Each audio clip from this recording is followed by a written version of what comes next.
Доброго дня. Продовжуємо нашу конференцію сьогодні. So we'll continue with our conference. I'm the executive director of the NGO. I'm moderating the panel on the economic resilience, and we need to have a very good list of panelists representing all the parties interested in that process, and part of us are united by a project that we fulfill all together with the support of the fund called Renaissance, and my colleagues will have a more detailed conversation on that, but we'll start with our governmental, so to say, partners. And I'd like to pass the floor to Olha. She's the Deputy Minister of Finance of Ukraine. And a question to the ministry is, well, first of all, thank you for participating in our today's discussion. And I have a question, like how the government can see the possibility of funding the recovery process. Any realistic plans to engage the international funding, since you are responsible for that aspect? And any visions on how to make this process transparent and effective to the maximum extent possible? Thank you, colleagues, and thank you for having this conference today. And it's happening in a very timely manner, because we need to fund the recovery process.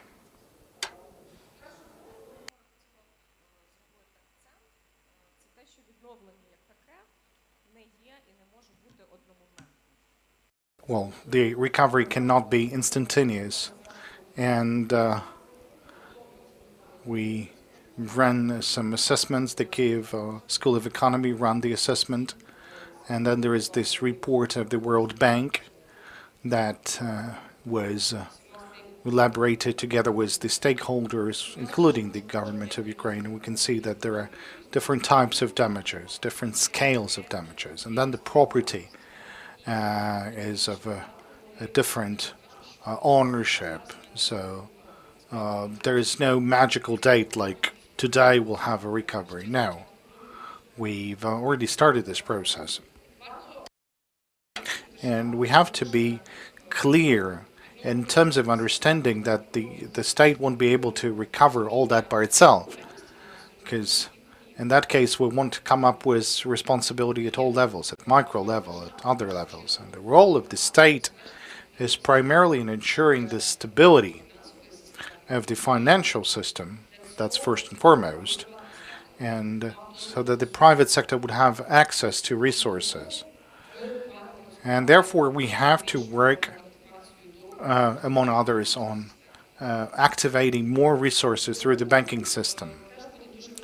So here is the role of the citizen is important, because he would understand the responsibility for the recovery as it is. The third principle that we have to use as the founding one is this understanding that we don't have to recover what we had in the past. There is no need to recover or to rebuild Ukraine as it was before the war and before the instructions. We have to think how to rebuild better. And this rebuild better, this is something that realistic, and we need to work on multiple levels. So take Irpin, which is not the biggest city, but still, we understand that those 10,000 buildings which are destroyed, that's a wonderful case to understand the new rules for urban development that we should develop. What energy efficient technologies should we engage. So this recovery system, it's all about the economy, technology, and the change of approaches to things that we thought stable and unchanged. And we need to have this sustainable economics. And it's not the system is not self-balanced. We need to take into consideration the fact we have internal and external factors. And this self-balancing is something that we cannot achieve to the full extent. So we as a state, we have to think on how to have the sufficiency of resources. And without the private sector, this is impossible to achieve. There's transparency and subordination. This is something that Khlib mentioned. And in fact, over the past 6 months of war, when we've started to engage grants and other funding, there's the question, right, that we have to stay reliable partners in many things, particularly in the transparency of using the funds that we receive from the partners. For example, we've engaged 8.5 billion grant money from the United States. So every cent, every US dollar of that package, it's something that is absolutely transparent. We're working with USAID, we're working with auditing companies, we are reporting directly to the US Treasury Department for very clear directions of using those funds. So we have this target use of money for social payments, for the salaries to medical workers, school professors, social benefits, and pensions. So this experience of such this accountability, that's something that we have, and it's a wonderful basis for other partners. So they would see that they can give us the money because they can see that there is a feedback, there is reporting over the money that they've provided to us. And that's a very important element of a reliability as a partner. We have to understand why is this recovery necessary? What's it for? It would help our citizens to return to Ukraine. What do we have now? Now there's a disbalance in the economic development of the regions. The IDPs establish certain pressure at certain regions, while the business activity of those regions significantly affected by this war, it drops. There's a lot of disbalances in the world. Look at the Italy. There's north, there's south of Italy, and we cannot allow to have a long-term disbalance. And we need to make sure that those people who turned IDPs, who left the country, they need to return. And this is the key point that we need to build upon in developing potential mechanisms at private and public level.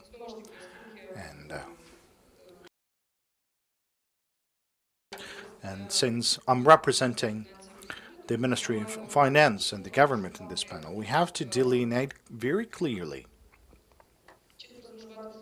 the functions to be performed by the state and private sector and representatives of the civil society. The role of the state, it cannot be simply to have the prevailing systemic influence, but we as the state, as the government, we shouldn't provide the fish, we should provide the fishing rod instead. And we need to keep on working comprehensively. Thank you. So, thank you, Olha.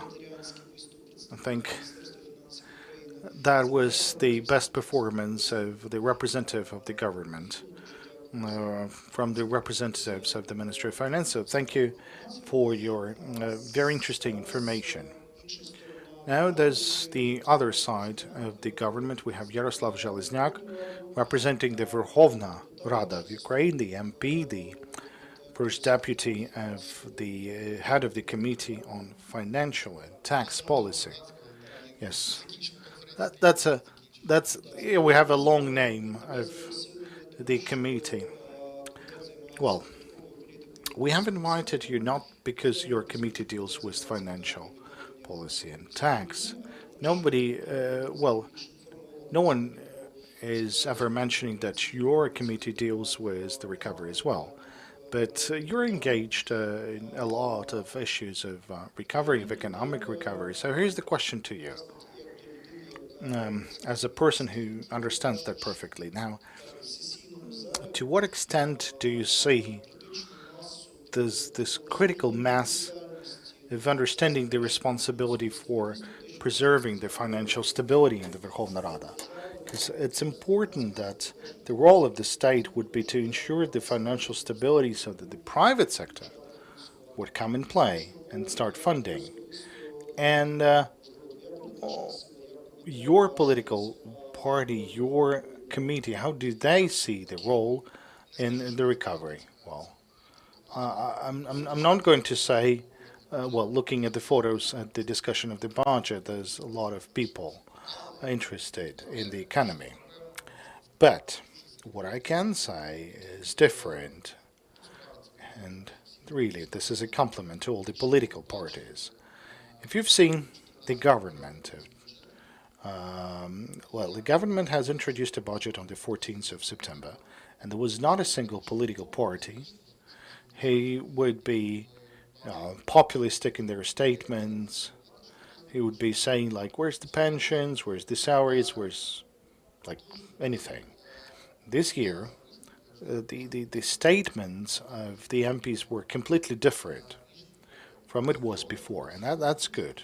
And now everyone understands that nobody can take money from, I don't know, from somewhere, from the skies. So that's just a couple of words about understanding in the parliament. Second, which is also positive, it's not about all the MPs, but whenever someone is suggesting the reduction of taxes, then there is this correlation of understanding of simple MP that if we are reducing the taxes and we don't have possibilities to reduce the tax, then we'll be printing the money. But, gratefully and thankfully to the Ministry of Finance, all those statements they left as PR and nothing else. Now, there's this consensus that I really like, that the Parliament is not reducing the taxes, and you can't even imagine the trash that was happening during the first months, and hopefully not all the laws were passed because there were different ideas from different reformers. But now we've closed all the gaps in the tax code and in the budget code as well. But the parliament is not increasing the tax, so there's the consensus. And thankfully to the Ministry of Finance, that's the first time over the past 10 years when they're not changing taxes, for the winter period. Now, going back to the topic of our meeting, I would come up with two stages. First is the economic resilience. And next year's budget, like half of that, would be funded by international partners. Well, at least that's our hope. We'll see how it goes. And we had a debate with Vito whether we had a sufficient number. But still, these are the money that we need. And we are accountable for that money. And we cannot use those money for the armed forces. And we are spending a lot for the armed forces per month more than we've ever spent per year. So we need to show the adequacy of expenditures. that we are covering the gaps that we are unable to cover elsewhere, and not to commit any foolish stuff. It was an idea to change the legislation on National Anti-Corruption Bureau. It's good that they've changed their mind fast, but still, there's this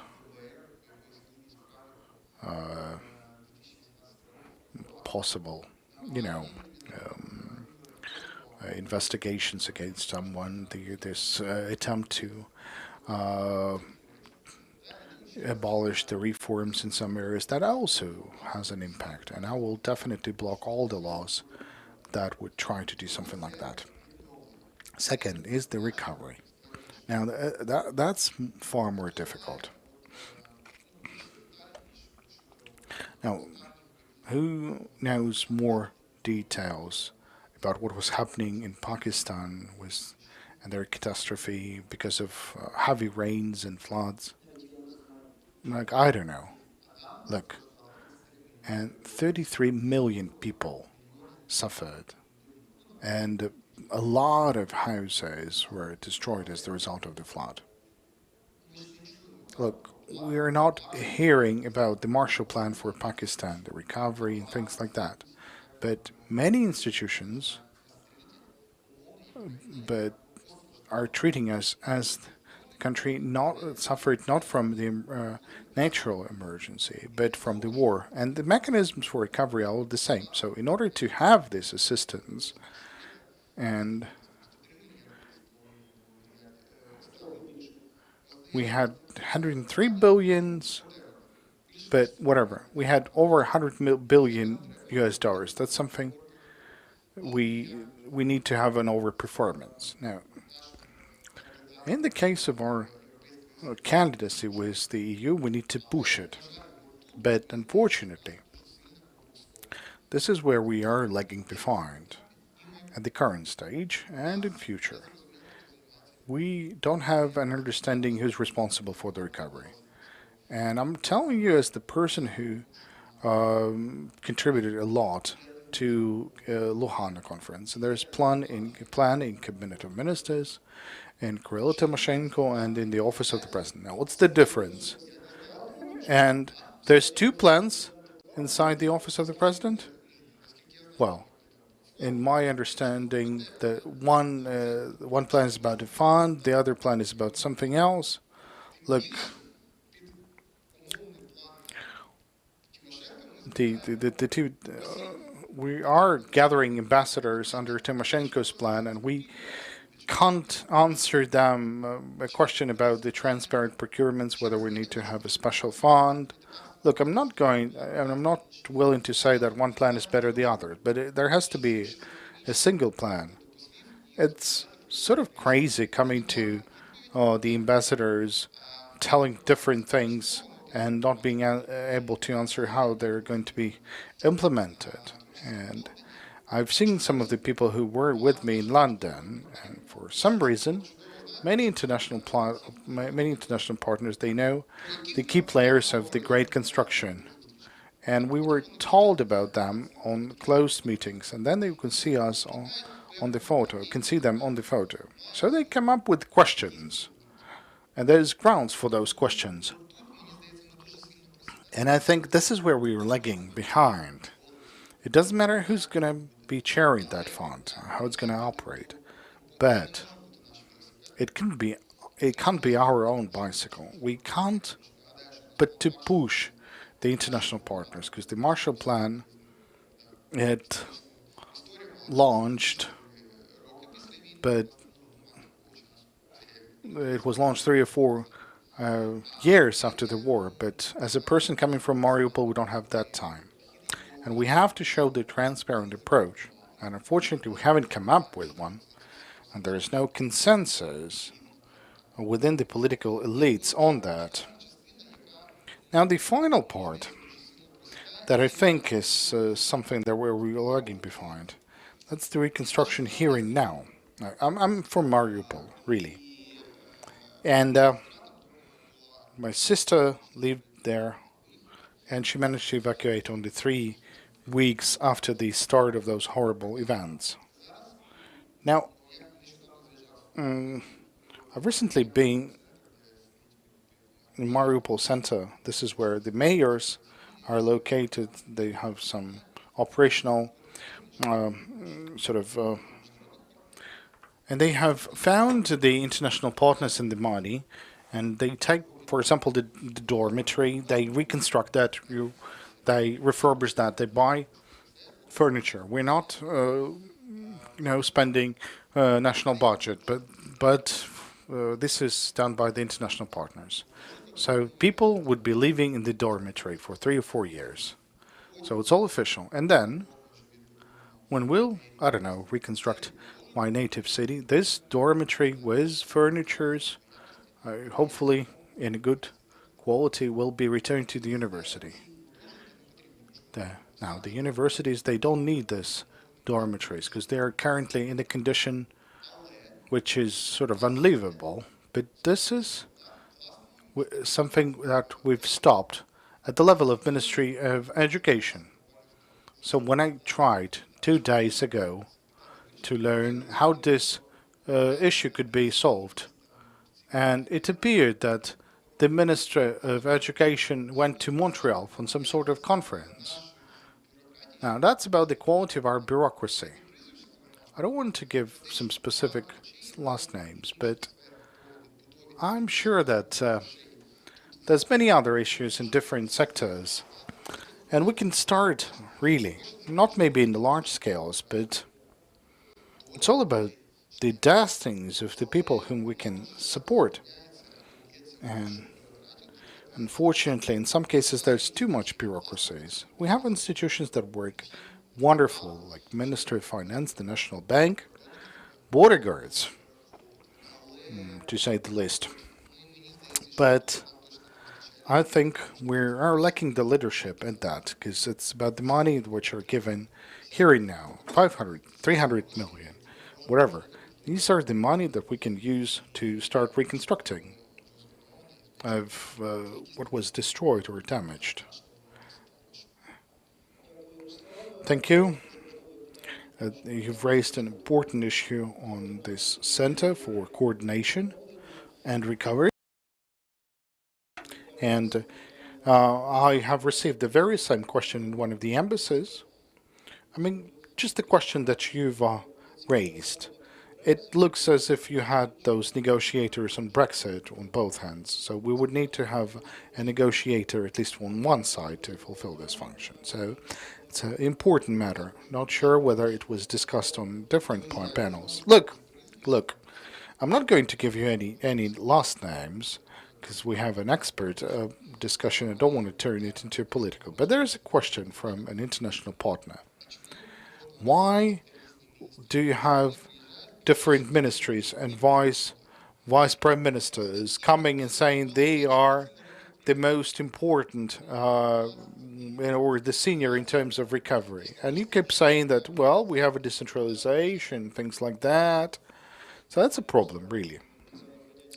And as they would have told to the prime minister, like we can send requirements, we can send inquiries to, to the prime minister. What was the purpose for the Minister Scarlett's visit somewhere? Now the question to my colleagues from the civil society. We highly appreciate every one of them as we're working in the same project. And we'll start with Yuri Romashko, the head of the Institute for Analytics and Advocacy. And this is one of the participants of our project, and he will tell you more about this project. So what do you think? What is the role of the civil society in ensuring the funding to the recovery process and to ensuring the transparency of that recovery? Hello, and thanks for the question.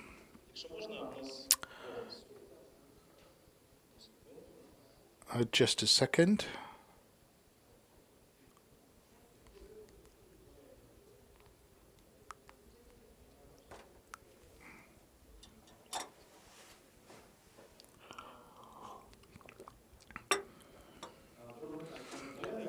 So, hello, and I wanted to complement this words about finding the inclusive and transparent recovery. It requires the involvement of civil society. That's a clear and understandable statement, but let's try and sort of divide it into some components. We've mentioned the Office of the President and its initiatives, and just recently they've announced the project for the Recovery Fund of Ukraine to the ambassadors. It was a sort of special instrument that involves supervisory body, transparent reporting mechanisms, openness. Well, there was a lot of good words, and hopefully it is like that. But nobody has saw that. And then everyone saw this press release, and it was a news for everyone. Now, I have a simple question because of that. Why not showing that at first to the civil society? Why not listening to their proposals? Take into consideration those, if they have something wise to say. And why not giving that to the ambassadors after that? If we're talking about transparency and key things, or why shouldn't we have this decision in cooperation with the civil community? Why shouldn't we work together rather than work on this model that was elaborated somewhere at the top? Because there's a lot of teams working on different challenges of recovery. That's good, but still there's a lot of challenges with recovery, far more than what we have. And that is why, I mean, not to say about transparency and control, the involvement of civil society is really important. Now, how the civil society can participate, or should it participate? Now, as a member of a consortium, I wanted to tell you about this sort of a consortium, a corporation, as you can see. It's called Resilience, Reconstruction, and Relief for Ukraine. And it's composed of 4 think tanks. Each has its own expertise and experience. That's the Institute for Economic Assessments, the Center for Economic Strategy, and the Institute of Economy and Advocacy. So altogether, we are trying to make sure that the recovery of economic would be justifiable, would be green, and would be human-centric. That's something mentioned today several times, because that's the key issue. Now, how are we doing that? How are we implementing that? I forgot about presentation, sorry for that. Now, how are we doing that? The consortium is doing the researches. It's spreading these some recommendations that might be useful to the government, to international partners, maybe to some private entities, and it also analyzes the financial policy, trying to understand what's good, what needs better design, and it also tries to create advocates. I mean, not only to come up with proposals, but to defend those proposals. As after the full-scale war, we've generated what needs to be done, how Ukraine needs to receive money, that we need more grants than credits, if credits, then under what conditions, and we called upon different international organizations, to different partners. And before important meetings, so that Ukraine would remain at the center of attention, so that there would be an understanding which assistance is necessary. Now, it also tries to focus on raising general awareness, because everyone has to understand the true state of things. Now, which decisions are made to stabilize the situation?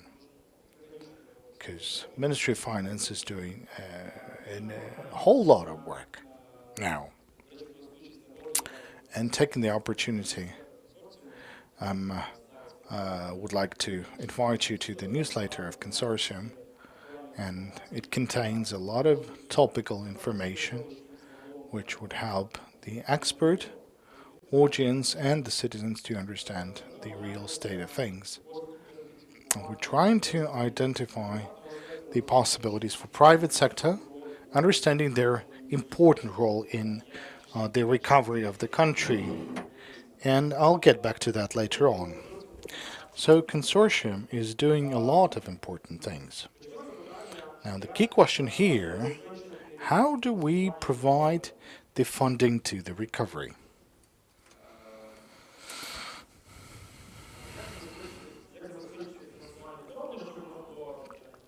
To make sure this recovery is inclusive and transparent. Now, I would divide that question into two components. The first one, it's all about fundamental things at the core of funding of the recovery. And then it's about the principles, about practical tools, examples, how this funding could be organized. Just a couple of words about the first component and the principles, and then I'll pass the floor to other speakers. So there's 7 key principles for recovery and economic resilience. They are interdependent, in fact, and interrelated. Now, the first is the emergency, the urgency, so to say. And I would like to underline the statement that the urgency, it's still there, and it's still important. And we should just recall 2 numbers. One of them is the cost of the needs for the recovery, and it's 349 billion hryvnia. That's according to the World Bank. And the rest, the assessments of the Ministry of Finance. And they are saying that we need a record-breaking amount of money for the country per month. And it's important to mention about the regularity and the promptness of that support and assistance. Because the timeliness of receiving money under today's environment is extremely important, because untimely funding might result in some actions that the country need to take in order to stabilize the situation. Now, I'm not going to go into principles, because we have a separate venue for them. But today, there's a lot of principles we can hear from the Lahana conference, from the conference of our consortium, other coalitions and organizations. That's all important, but the key question here is, how do we make those principles work? I mean, should we talk about the transparency and accountability? That has to be not only just some words, but some acting tools. Now, it's important to ask a question. What is the transparency for recovery? And how do we understand that we have this transparent recovery? Well, we can use a lot of new tools, but maybe we should think of a standardization of certain parameters, of certain sets, who would set this transparency at different levels. So the stakeholders of the process have to understand what this is. Thank you. Now, considering what Yaroslav has mentioned, we need to think of the 8th principle, that is the availability of a single coordinating center. Because as we can see it right now, it's a challenge, and it's partially under the issue of transparency, but still, since our project will continue until the spring at least, so we'll need to adjust based on the real situation. And now I'd like to pass the floor to Alexander. She's the senior economist, and there's all these principles. Now, what are we talking about whenever we are mentioning this transparency and accountability? Hello. Just wanted to underline one thing. Our consortium, it exists many years ago. And starting from February, we started this active work, and finally we reached a moment when we can present ourselves. So those principles for recovery, we've prepared that even before the conference in Wuhan. But finally, we came to a point of having active discussions on them. So we kept asking ourselves, what is these principles? What does they mean for our consortium? Everyone said in Wuhan that it has to be Ukraine's ownership. It has to be accountability. But in the statements, we realized that there's different understanding. So here's some principles. These are multiple hours of discussions inside our consortium. So our vision on the body that has to be responsible for the Ukraine's recovery, we believe that should be the Cabinet of Ministers, not the Office of the President, not the MPs, but the Cabinet of Ministers. Yaroslav says they're not like willing to have this, but that's our vision. I mean, the Cabinet of Ministers and the Prime Minister. So we're saying that it's important to have this political will and capacity for the success of doing so. We've also agreed that there should be a team of professionals, technocrats, that have to set priorities, because this is something that Ukraine does. I mean, the donors, the partners, they do not set priorities. We do that. And there's different points of the civil society. But still, Ukraine is capable of being guided by its own principles. It has to be balanced, so there has to be a balance of interests and inclusivity. At the same time, we need to make sure there's all the cooperation between the stakeholders possible. We're talking about the government, local authorities, international donors, national, international business, because as all has said, we're saying that we need private investors as well, and we need to develop business and the social, civil society, as you mentioned. So it's important to have swift and non-bureaucratized procedures for the recovery. And Yaroslav mentioned the case of the law enforcement agency, and there's running the investigation against some person who signed the document not at the proper time. So, if the decision is correct, but if that decision, despite being correct, is contrary to some sort of regulations, now that's a problem. And co-funding for recovery, that has to be there at central and local level. We shouldn't rely on 100% funding from the donors. I mean, we have to come up with our funding as well.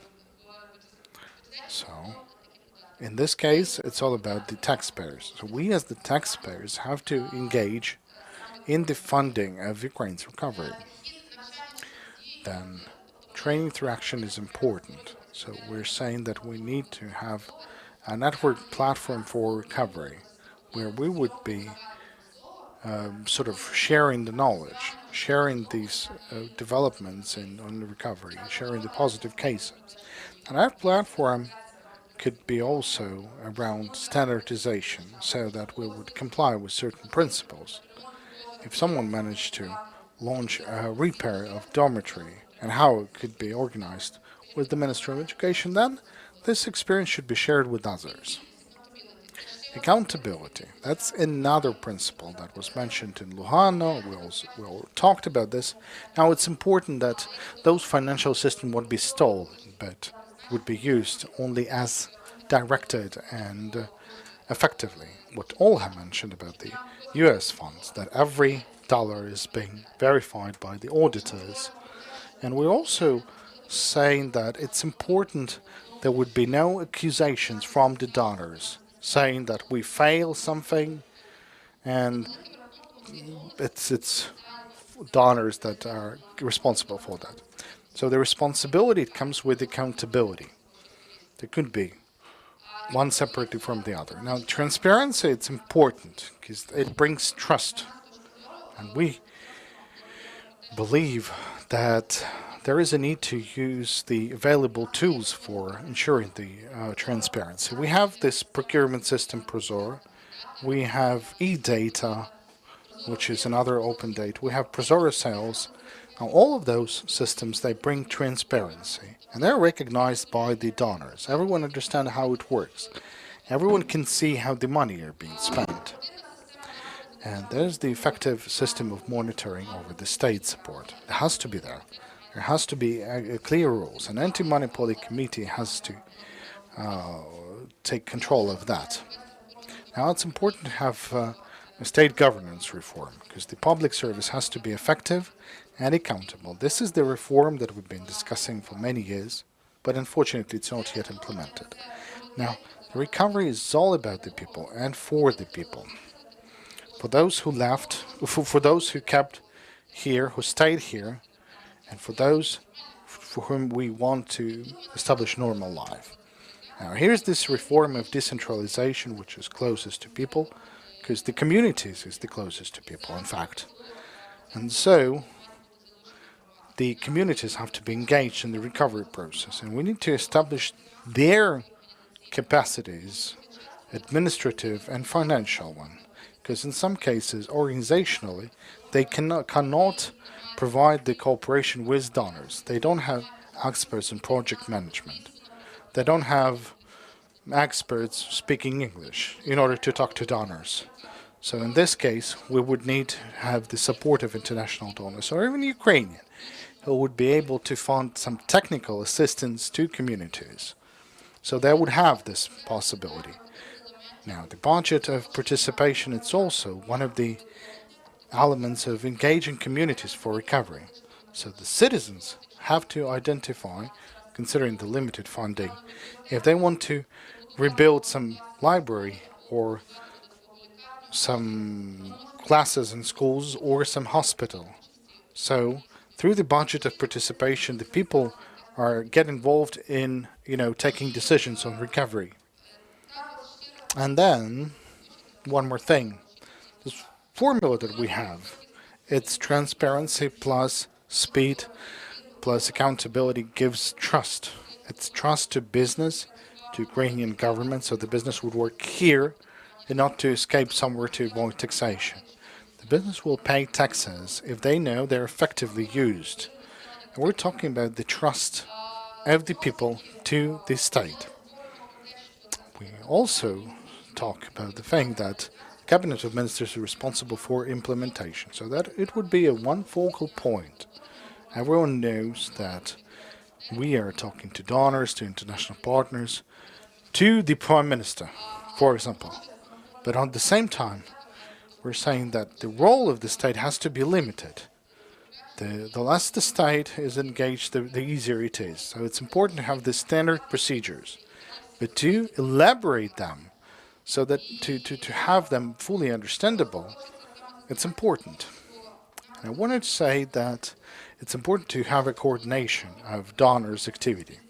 So we as the civil society sometimes meet different international organizations. We're saying that you shouldn't come up with the bicycle, but there are already some funds. And speaking on the use of available mechanisms, the fund for the energy efficiency, for development of businesses, there's transparent rules in there. And talking about the national budget for this year, there is no funding for the national fund of the energy efficiency. Maybe it will get the fund through other mechanisms, and also there is no funds to state fund for regional development. But still, there is subvention on the recovery of the regions, which is 28 billion hryvnia that will be distributed based on unclear rules and mechanisms. So you could be using the available funds, available tools, rather than creating something new. So we need to use as much transparent mechanisms as possible. Thank you, Sasha. And I would also refer to what the colleagues have mentioned as the principles of funding, and this idea that all have mentioned, meaning the key role of the private sector. I mean, all the research centers are supporting this freedom, but we also need to concentrate or to focus our attention on the donors. I believe we don't have this word private in our presentation, but that shouldn't be heavy. Now, Olena can also tell us something, and thank you all for sharing this idea, for focusing our attention on that. Now, Olena Pavlenko, that's the president of the Dixie Group, that's the leading think tank in different matters, primarily in energy. So, how do you implement these principles? So, thank you. Indeed, after elaborating the principles, we started testing them, how they work in different sectors. So we are working in the energy sector, and we tried using those principles in energy. But I have to say that we've tested those principles not only in this sector, but in others as well. Let me tell you about one more sector. I believe we tried in 5 or 6 sectors. So here's what we have. I'll start with energy. So what's the transparency in energy? Procurement. Well, we all know that when the war started, the procurements through Prozoro are limited. And for us, it's important that after the war, when the threats are no more, the procurement procedure through Prozoro would be restarted, maybe even developed. And if the company is willing to reconstruct something, if they would be coming to Ukraine, they might be having some obstacles with using Prozoro. Maybe it's going to be very difficult for them. Maybe we need to think, how do we spread the Prozoro to make sure there's a cooperation between the national and the international companies. Now, open data, there's around 50 to 60% of data are being closed, were closed when the war started. Well, we understand that there is threats. You can't open certain information on the location of certain objects, but it's important that afterward those data are open. We heard from some of the officials that we will reopen everything after the war, but if you take a look at the requirements of the EU to the energy sector, but to other sectors as well, then the publication of data is far more greater, and I believe there will be significant requirements to data publication. In energy, there's separate directives, remit directives, and certain tools for consumers, but still, that's an example of the energy sector. I believe the others would have the same task. Now, it's important that, having talked about all this, need to open the data, it's important for us not to persuade the authorities to do that after the end of the war. Now, reporting. A lot of the information is closed now. It's understandable. But after the war, it's important that our companies and authorities would be more transparent in showing the spending of money. When Naftahas is publishing annual reports, there's a lot of debates because you can interpret figures in this way, another way. But still, if we want to have the trust of the international partners, it's important there would be no discrepancies with regards to reporting. Now, effectiveness on the energy sector. We talked about prioritization of projects. Alexander mentioned this. We believe it should be done on 2 levels. Now, immediate projects and priority needs. And priority projects, that's on the longer term construction, that's green reconstruction or recovery. So that the donors and investors, they would understand where they would need to invest money as the priority. Then, liquidity of the markets. I think that's the question for most of the sectors. There's no money. Everyone is paying low tariffs. There is a problem with the engagement of funds.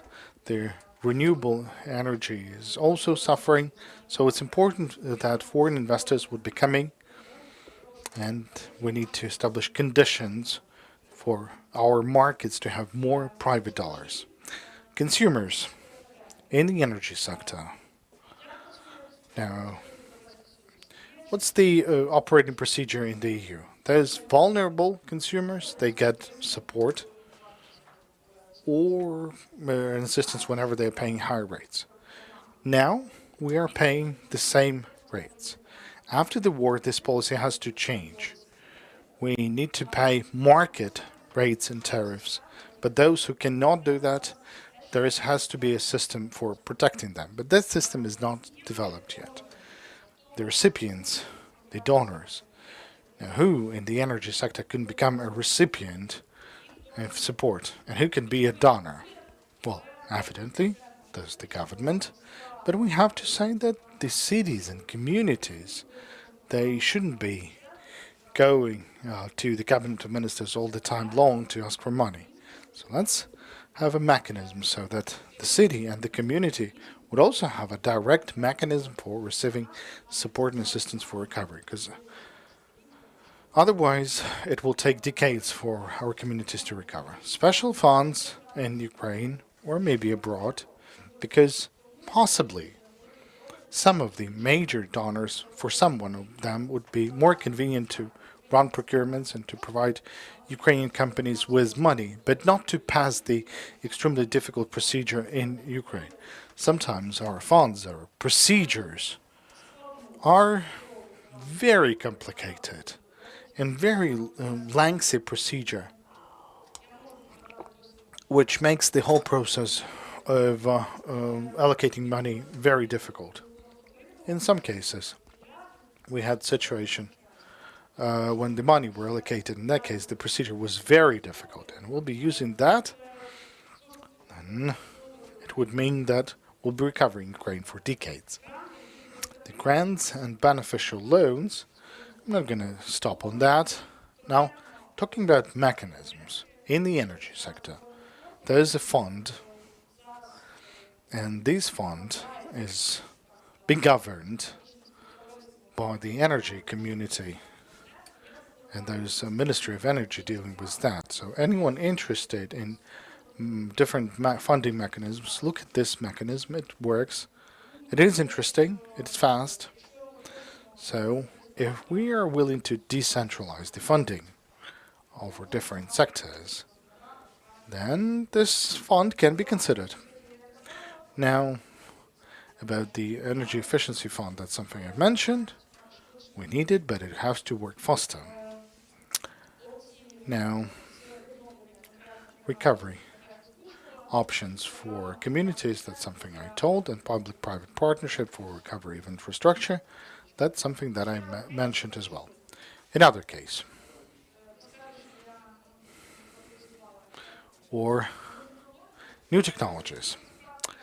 There's also a lot of similarities. The structure is the same, but we've shifted the focuses because new technology is more about people, mobility, decentralization, and some other things that require changes. In transparency, there has to be a database of all the support programs. So the person working in new technologies won't be searching for projects, for support projects from different donors. Rules.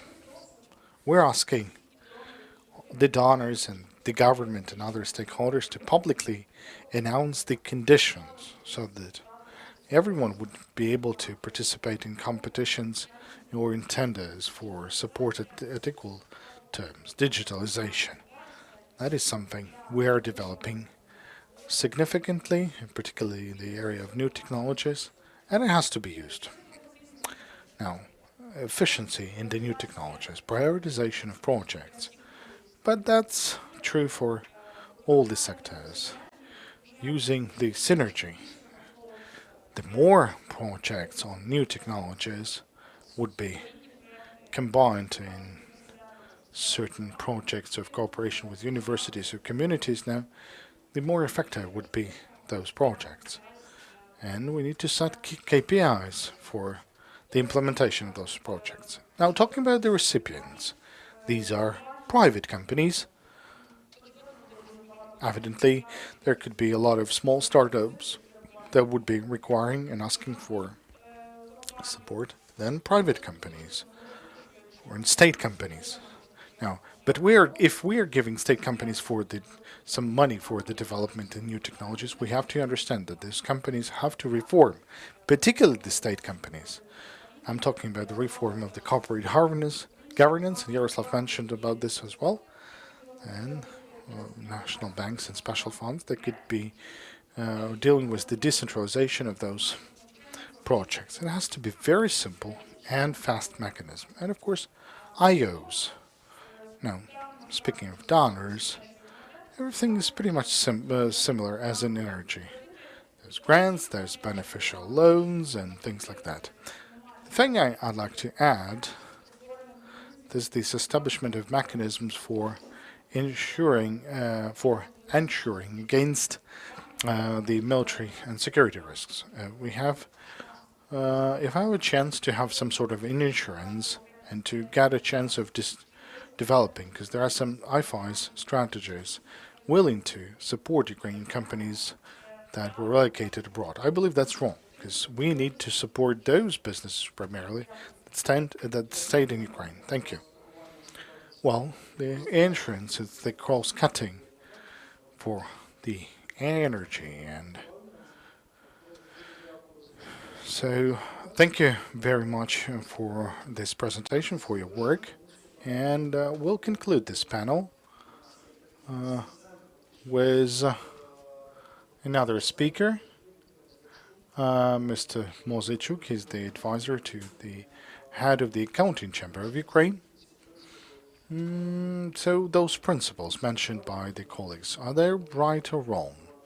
And what's the role of the accounting chamber in helping Ukraine in the process of recovery?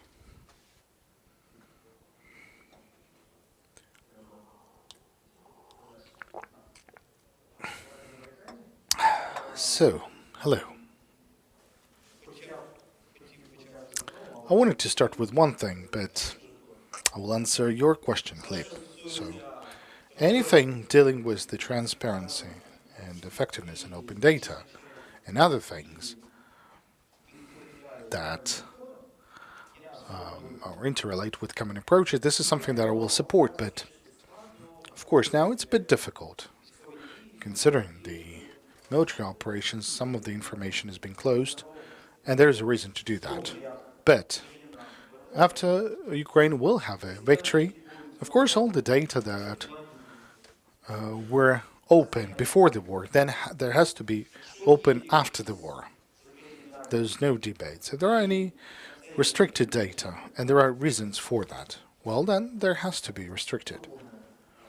Secondly, answering your second question on the vision of the accounting chamber, well, I can't speak for the accounting chamber, because it's either the head or there has to be a separate decision allowing me to do so. And that's my sort of legal safeguards. But seriously speaking, I'd like to start by saying, by mentioning what's being mentioned today from the early morning by most of the colleagues, including this panel. There's this trust. That's the key aspect. And it's there. It has to be. This trust to numbers, to figures that are being made public by the government, Office of the President, MPs, or any other representative of the state. I shall give you some. March. I'm not going to give you the names, but say 564 billion of losses. Then, in a couple of days, March, a quote from one of the officials: the losses of the aggression because of the damages from the war, including the future losses, that's over $1 trillion. and around 112 billion, that's the damages to infrastructure. Then, recovery plan in Luhan mentions 750 billion. That's a plan for 10 years. And this is the recovery plan. But still, we understand that this is something that has to do with the losses and damages. At first, 350 million, and most of them would be spent on modernization and refurbishment of the accommodation. So I opened the document that was recently publicized by the International Bank, and they're having a figure of 33 billion. So that creates some sort of controversy. 97 billion, that's the research of the World Bank, that's the direct damages. Then 558 or 52 billion, these are the losses. These are the losses, the non-received profit. But maybe we should do as the Ministry of Finance would do when they have a consolidated position with the donors. They keep saying, we need $5 billion per month. So that's it. And you're not hearing any other figure from the Ministry of Finance. 5 billion. That's all. The other representatives of authorities, well, or officials, I would rather say, those taking political decisions, saying 9 billion. Hey, friends, there's the question to trust to us as the state. There will be this trust when we'll have a single communication based on figures. Now, I'm not going to discuss or comment how accurate are those numbers, because if you really, really want, you can find substantiation to everything. But the trust to figures must be there. That's the key story. It shall give the possibility for Ukraine as a state to engage the funding for the deficit of the budget, because that's the key aspect for us, and or in the future recovery and like the investment projects around it, the construction of housing, the infrastructure, and so on and so forth. I'm afraid that there could be a situation when, many agencies are gathering different information. Everyone has its own methodology and approaches.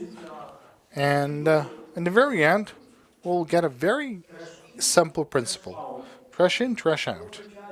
Meaning that we have used some unreliable information in the beginning, or let's say non-verified information, absolutely non-verified. And as the result, we got some figures which are non-reliable as well. And that is a challenge. So one of the key mechanisms that I think the civil society will be talking about, and there's many advocates of that, that is the verifiable database on what has been destroyed, on everything that has been destroyed. There has to be a single approach to the assessment, so that it wouldn't be the case when the Ministry of Infrastructure would be assessing in one methodology that they've developed, while the Ministry for Regional Development would be using the other approach and other assessments. So one and the same facility in different territories of different belongings would have a different assessment. And that's going to be a problem. And this is something that we start talking about. Well, not that publicly, but as it is now, but in the communications that we have. Third, this database, and it's been updated, the database of damages, and it's been updated constantly. We can't have everything and at a single time. And we have to understand that this database, it will have some, aspects which are unverified, but we'll keep developing that. And not only the accounting chamber will have access to that, but the society as well. That's important, because when the think tanks will have access to those data, now they will search everything, and that would be wonderful. Because I'm the proponent of that. Now, next, let's have more conversation about funding. Who's going to do funding? Who's going to do which funding or which part of the funding? Well, partly it's all being funded by the national budget. Now, part must be funded through the loans of the donors. I'm talking about the IOs, the government, the IMF, and so on and so forth. So one big package. Part might be funded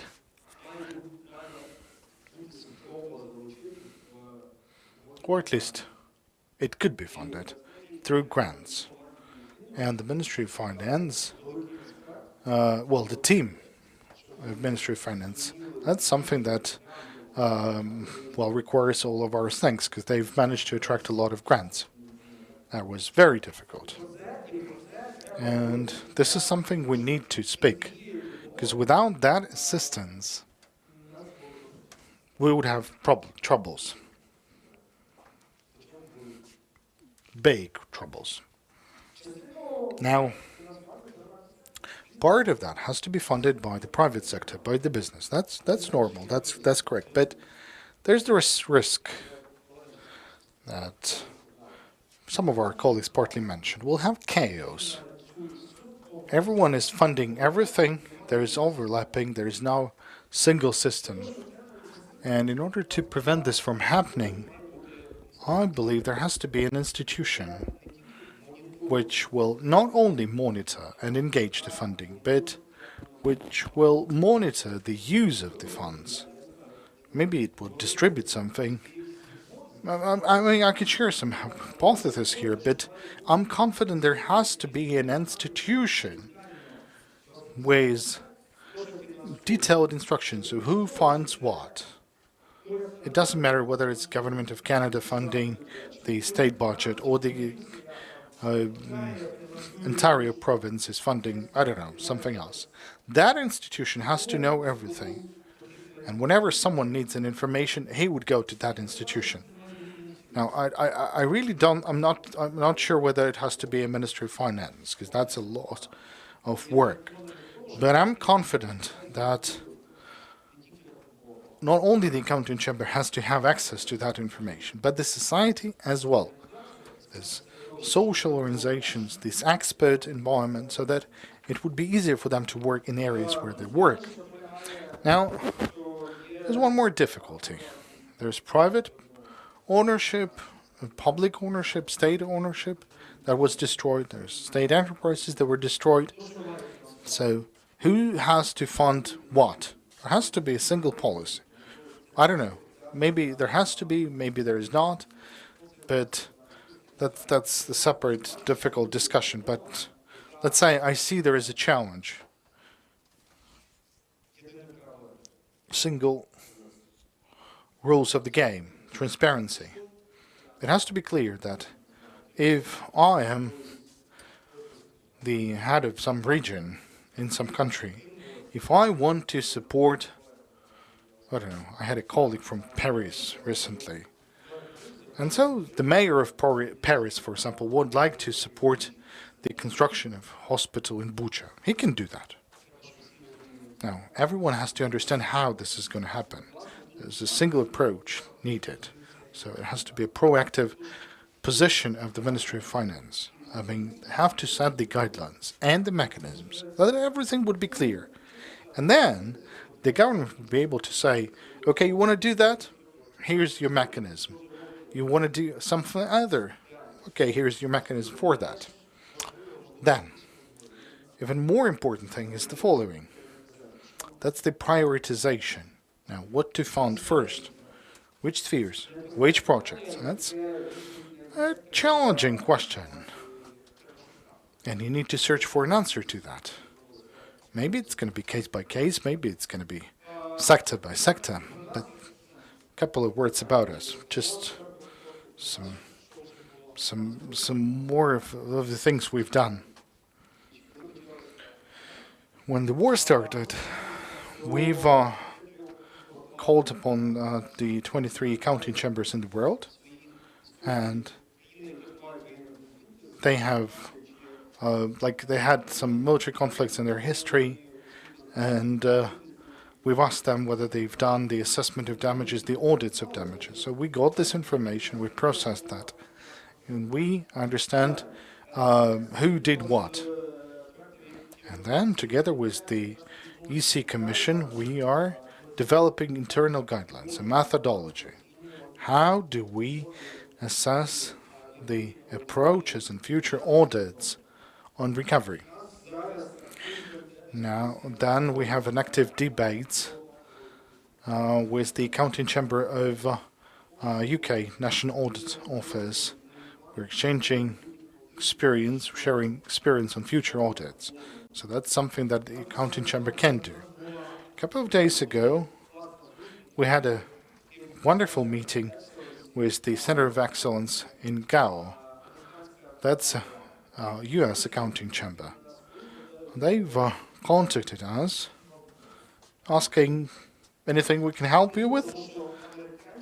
And the people from US, and the US is the country that provides enormous direct budgetary support. So they're interested in making sure that the money they're providing would be used effectively. So after the first communication with them, I decided to make a small statement that has produced a lot of chaos among you. So I have this question to the audience. The money that we are receiving from the international donors, if they are used not effectively, I mean, are they subordinate to the legislation of that country? For example, the legislation of the United States on the inefficient use of money. Now, in this case, many people would need to think carefully. That's something that I'm very happy about. Now, in conclusion, 3 statements. First, we are already doing the audit of the funds received by Ukraine from the World Bank. Of course, we supported the initiative of the Ministry of Finance, and we shall always support this. Just address us, and when the audit will be approved by the decision of the Accounting Chamber, it will be published on the website. So any person, any expert can read it. I'm inviting everyone to read the reports of the Accounting Chamber. There's a lot of interesting stuff for your further research. Second, we are going to do different dashboards on recovery, as we've done that with COVID. The format, this is something we're still debating on. We're thinking what to show, what not to show, in order to avoid showing surplus information, so to say, but to demonstrate whether the money are being used effectively or not, so that any organization would be able to download the data and run the research necessary for them. And in conclusion, I would like to ask you to look at the documents prepared by the government, particularly those related to funding. And here's the reason why. I read the document of the World Bank with the assessment of damages, and there's an interesting table related with the funding need for the accommodation sector. And there's a very interesting need, 40 billions. Do you know what they're planning 40 billions for? For technical assistance. Now, 9 millions for establishing the planning committees in every region. That's very good. Then 15 millions implement support systems to stakeholders groups. That's also good. Then 6.5 million, that's coordination and other technical assistance. I really like reading these donor papers. And I'm inviting you to do the same. So whenever you are seeing some interesting things, just share this information with counterparts. I think it's going to be interesting for them as well to learn about this. Thank you, Victor.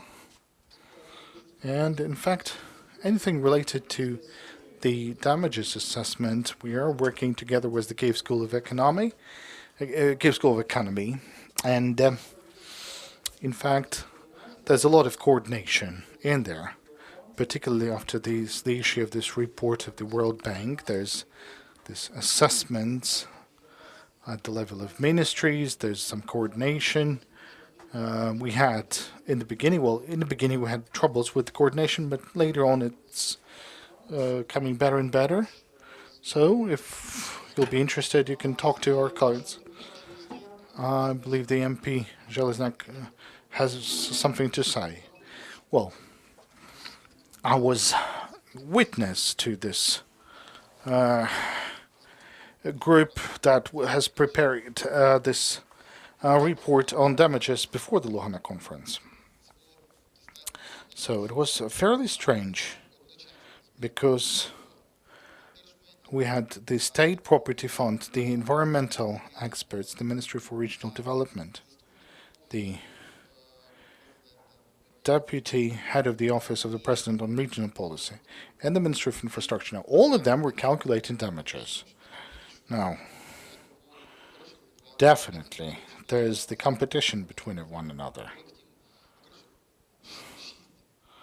So, there's 6. And there's the KYIV School of Economy. Now, I'm talking about the public funds.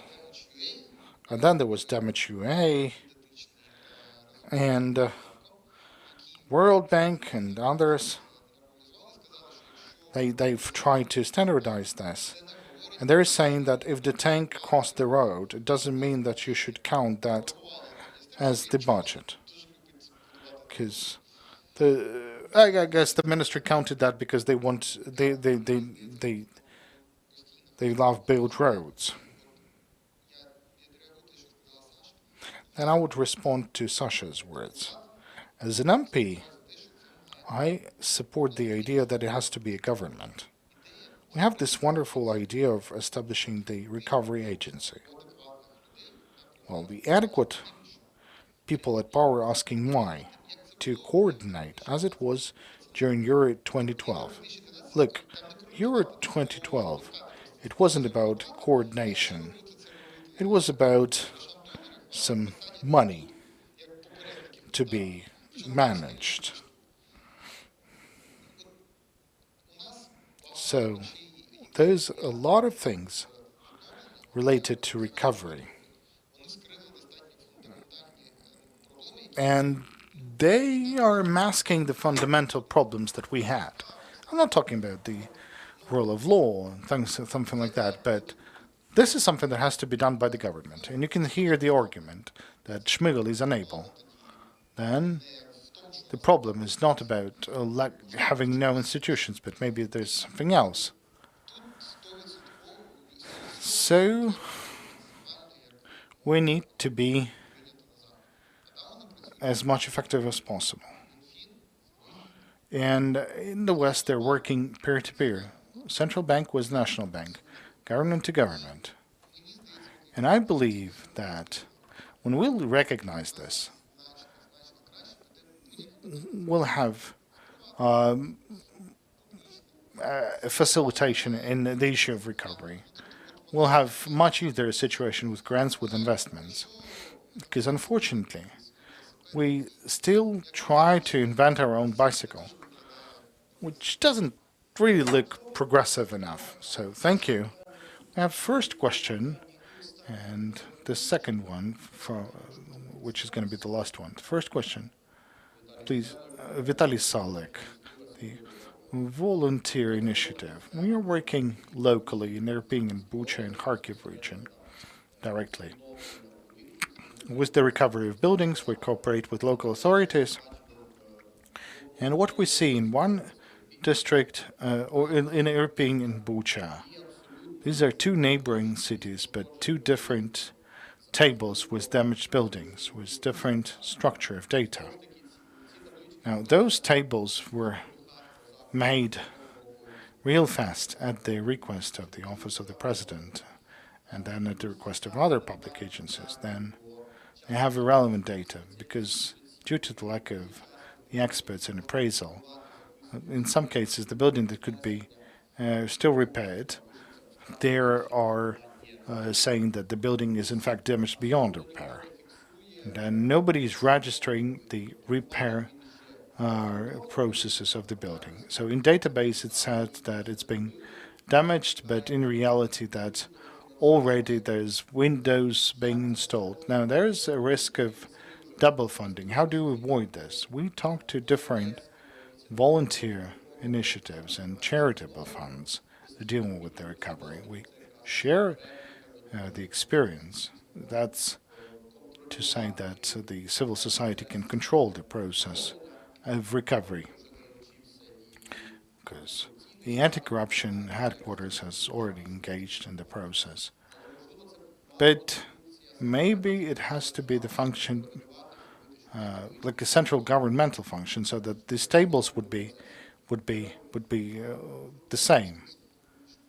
And Ihor Burakovsky, please don't forget about the microphone. I really liked today's discussion, and there's a conflict of interests. So I'd like to ask 3 questions.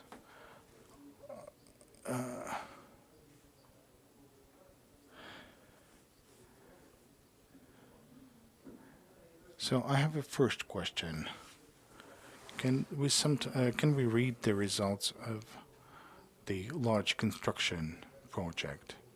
Because that's the image of what we're having and what can happen to our recovery. And the second question, I think it's wrong to compare the cost of recovery with the cost of damages. Because in case of damages, we need to talk about the reparations that should be paid by the Russia. And if we're playing with numbers, when we'll have troubles with understanding.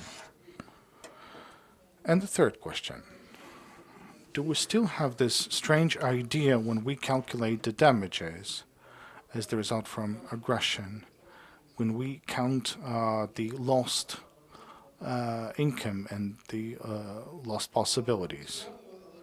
Thank you. Well, not a single institution is responsible for those questions that you're raising, but let's have a separate discussion. I have a person who's fairly aware of this process. Now, who wants to comment? Yaroslav? So Sasha would be the first. So Sasha would be representing the consortium. And Olha will have the possibility for the final word. So let's have one statement, please. A question to the counting chamber.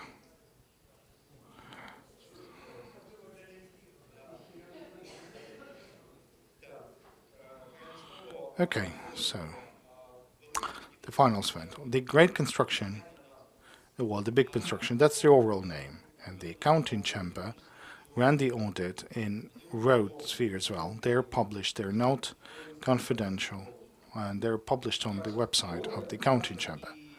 Second, the losses and the unreceived income, that's mentioned in the World Bank report under damage and losses.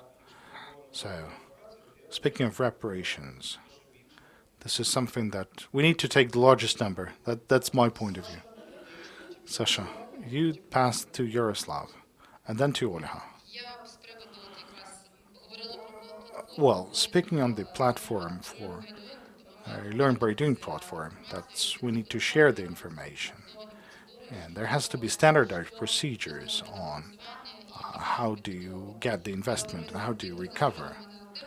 And it seems that Victor and Estolia is looking to me. Now, On the second question, there's the RISE initiative, and all of our organizations are members of this initiative.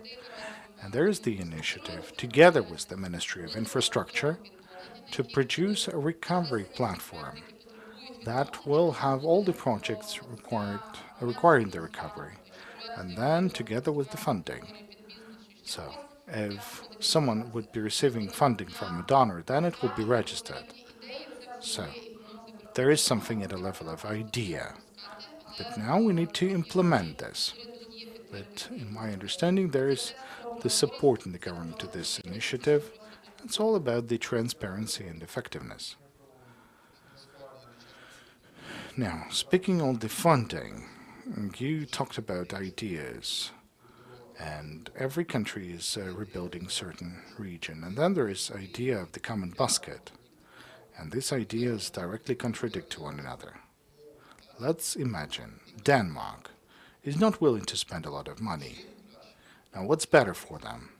To come to European, take one school, reconstruct this by investing 10 million, make good photos for their citizens, saying that we've helped the country. Or should they invest like 10 billion of euro to some fund that they can't show to their people? So we are receiving that Irpin and Bucha are not the worst case examples. They will become the best examples because they're in most of the media. And then the organizations would say, look, we've already reconstructed the kindergarten, and then they would be saying that we don't have money for the rest of the kindergartens. I believe that we're losing money because of the lack of coordination. And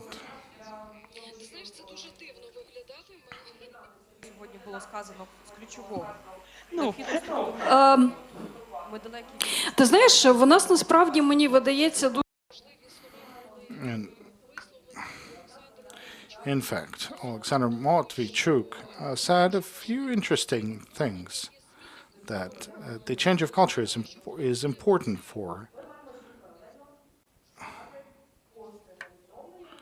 Але з дуже чітким розумінням того, як ми це будемо робити.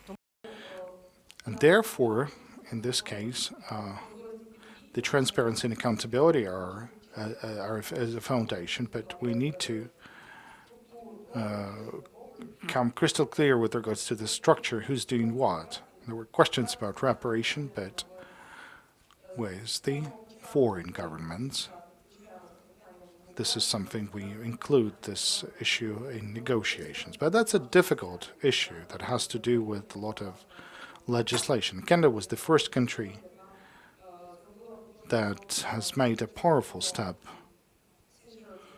from the standpoint of seizing the Russian assets at the legislative level. And we have to understand the rapid recovery and long-term and short-term recovery. Now, a guidance on the mechanisms mentioned and whether the Ministry of Finance can provide this. We have the experience with using the funds and the guidance for becoming a reliable partner from the standpoint of accountability for using funds. But the prioritization of projects is a very difficult work. And this is the work not only for the government, but primarily for the government. In fact, we have to be very clear in terms of the list of objects and projects, and not to try and have like all of the projects at the same time. Thank you. Thank you. I think we had an exemplary panel.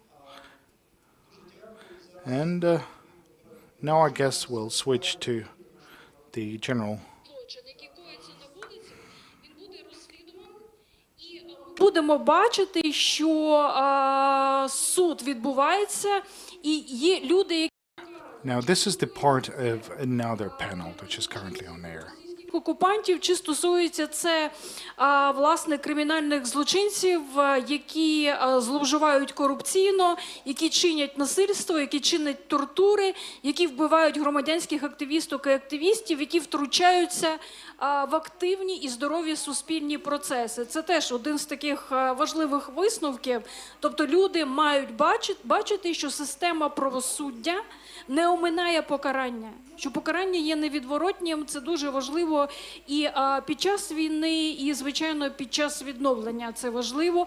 Важливо так само усвідомити, наскільки ми змінимося за рахунок того, що вже дуже багато внутрішньо переміщених осіб, втікачів за кордон по іншим громадам України. Чи вони там закріпляться і інтегруються, чи будуть повертатися назад. І це все питання не лише статистики, питання розумного підходу, що ми далі, і громадянське суспільство, тому що це питання громади, наскільки всім буде комфортно жити, так? І питання ухвалених рішень, які можуть адвокатувати громади, що нам потрібно робити зі зміненим складом традиційний, який був таким, зараз він трохи змінився, з урахуванням всіх інтересів, не забувати про кожну людину. Ну і, власне, ще дуже важливим питанням є зелене відновлення, тому що ми говорили і про екологію. Якщо просто випадає такий шанс і усвідомлення того, що безпека, яка стосується екології і природи, позначається на безпеці країни, це треба враховувати в подальшому, щоб ми не зазнавали більше таких втрат, руйнацій, і, власне, це позначається на якості життя кожної людини. А що у вас ще було, Софія? От класно, Гліб взагалі на нас не звертає уваги. Так приємно поговорити з тобою. Як це не звертає Власне, мені увагу, от щойно Росія? передали, Чудово, що Гліб навіть уже на нас слухаю. звернув увагу і готовий включитися. Гліб Вишинський. Це так чи не ви нас виглядає, чуєте, ти чи знаєш? ви Я з його нами? бачу, це так не виглядає. Да, Ну, ми, здається, з тобою не жартували, да? Він сміється. Це точно він на нас не звертає уваги, Софія. як це не жартувати? Нічого не чув сказаного нами. Я чув, да, те, що казав. Well, I've heard what Larissa told. Yes, can you hear me? Yes, yes. We wanted you to share your sort of impressions. We had a very interesting panel with the government, with members of the Verkhovna Rada, with civil society, with accounting chamber. So we had a very interesting presentations by the Ministry of Finance, and they believe that the main role of the state in recovery and ensuring the funding would be ensuring the transparency and accountability of the financial system. And this is going to be and there's going to be a role for the private sector in funding the recovery, because this will ensure the access to the resources of the banking system. And there's the principle build back better. And there is this principle of supporting the green recovery, which is also very important for our review. But the key message, which is very great to hear from the authorities, that there is this priority for transparency and accountability for recovery, and what the government is currently doing with the money we're receiving from the U.S. government as the state target funding for the budgetary expenses. And there's also an important point of view by the Ministry of Finance that the recovery, Larissa, what you have mentioned, this recovery is necessary for ensuring the return of our citizens, and the government is focusing their attention on the disbalance in the development of the regions because of the IDPs. And the government believes that we should not allow to have a significant disbalance in the development of different regions of our economy. But the role of the state should not be prevailing. Yaroslav Zhelezniak, the MP, the representative of the Verkhovna Rada, he focused on the fact that this year's budget is different from the previous one, because the MPs are most responsible, and they're adequate in terms of there's no populistic requirements to the budget. There's consensus that we can't reduce the taxes at the conditions of war, but there's another consensus that will not be increasing the taxes, which is supported by the government, and that the funding could be allocated for basic budgetary needs. And according to Yaroslav, we have to show our needs, financial needs for recovery, and the advisor to the head of the accounting chamber focused also on the same thing, that we need to have trust, and those different numbers or the figures required for the recovery. This is just an important example of where we can have troubles with this trust. The consortium RR4U, which is established by 4 NGOs, represented in our panel,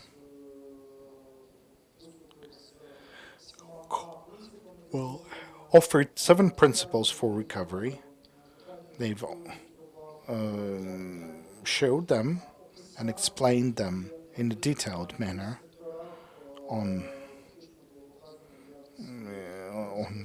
and they've showed how those principles could be implemented based on 2 sectors, the energy sector and the new technology sector. And in conclusion, Viktor Mazurchuk from the accounting chamber focused on the fact that there has to be a single database following the same principle for all the projects that are requiring the recovery. There's different forms of ownership. So this is something that our panel came up to. There's this need for a single center that we believe the government has to become the center. And that would has to do the coordination, so that the process would run in accordance to the principles.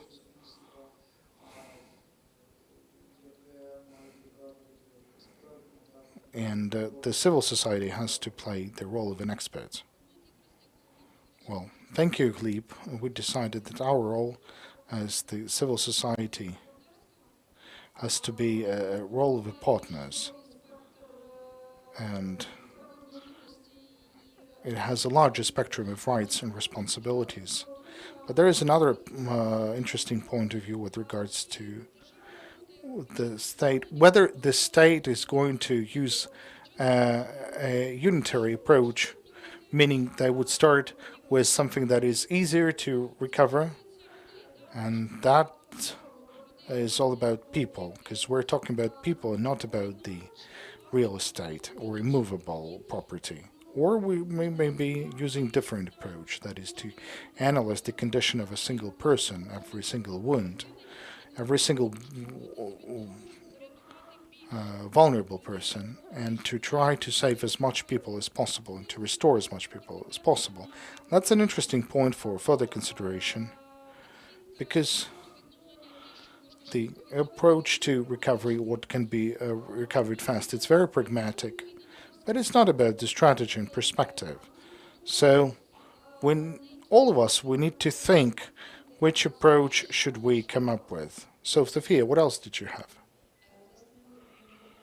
Well, we've discussed the recovery from the standpoint of civil environments. We started with discussing the need, whether we are ready, whether our villages and cities and energy barriers were ready for the full-scale integration. That was something that discussed heavily since the beginning of September. And we came to a conclusion that infrastructure was partially ready, and there were no regulations, considering that since 2014, our country was at war with Russia, but legally, our architecture was not developed in a way to assist properly. We talked about the alienation of military lands for constructing houses and how it impacted on the civilian casualties. And then we talked about the future militarization of our society, because after the victory, our society would be militarized. Now, how this will happen among the civilians and in the villages, we understand that we are at the brink of the environmental catastrophes, because the bombardments have an impact on the fertility of our lands, and mining. This is something that we'll be tackling for a long period of time. And this idea that we have in the course of discussion that our enterprises and the businesses that have started to work to support our country, that in future, after the victory, they might be working for the defense industries of different countries and supply or export the weapons abroad and the weapons, including the food. That's the purpose. That's the thing that Ukraine can build its capital upon or use for the future recovery. We also talked about not only the recovery of the cities, that maybe those former energy center, they would, well, maybe they would be different after the recovery. For example, Mariupol was an industrial center, but we'll see what sort of city it will become after the recovery. We've also talked about the possibility of authorization of our authorities. And we've agreed that the best option for the potential development for the safety of cities and public spaces, that would be decentralization of decision making, and that the state has to recommend to the citizens, to businesses, some things, but how those things will be established, this is something that might be discussed by those who would be taking decisions or fulfilling those. And we've also had a conversation that the war has become a filter on understanding the values. And finally, we came up with the thing that we have to do possible, all the possible things in order to avoid making mistakes that we've made. And that the war, it allowed to understand the enormous energy that we're having. It's very important to keep this energy of every single person during the recovery process. And that means listening to people, giving them possibility to, well, develop themselves, to build partnerships. Philippe, anything else?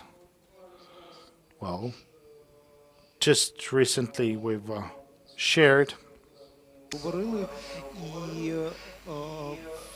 багато the gist of our discussions. And in many aspects, Ukraine has become more resilient. And it was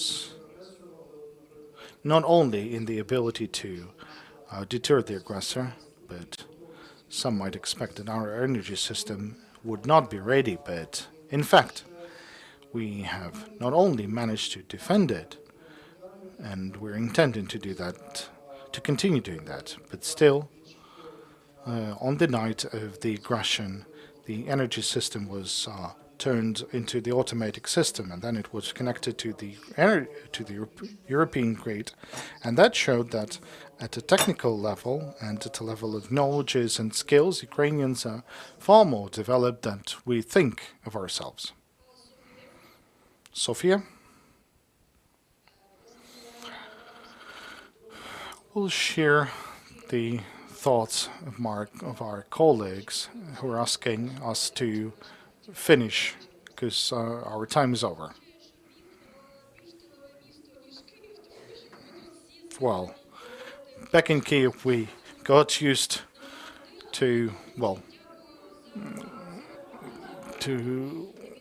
I thank you for the compliments and thank you for your work. And it's very important for us to find the common trends in what we're discussing. And we may move forward. And if we can imagine the recovery now, then it means that we can see our future. Thank you.